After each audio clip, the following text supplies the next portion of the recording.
Funny school গল্প। একদিন স্কুলে আমি আর আমার বন্ধু ঠিক করলাম আজকে খুব মন দিয়ে ক্লাস করব।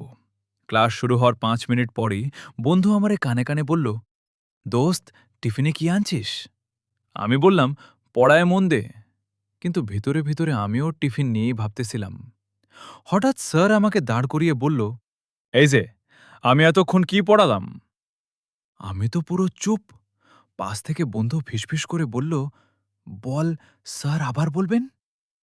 আমি সাহস করে সেটাই বললাম। স্যার কিছুক্ষণ চুপ থেকে বলল, তোমার বন্ধু খুব বুদ্ধিমান, কিন্তু তোমরা দুইজনই ক্লাসের জন্য বিপদ। পুরো ক্লাস হেসে শেষ। তারপর স্যার রাগ করে বলল, দুইজন পেছনে গিয়ে দাঁড়াও। আমরা পেছনে গিয়ে দাঁড়িয়ে আবার গল্প শুরু করলাম।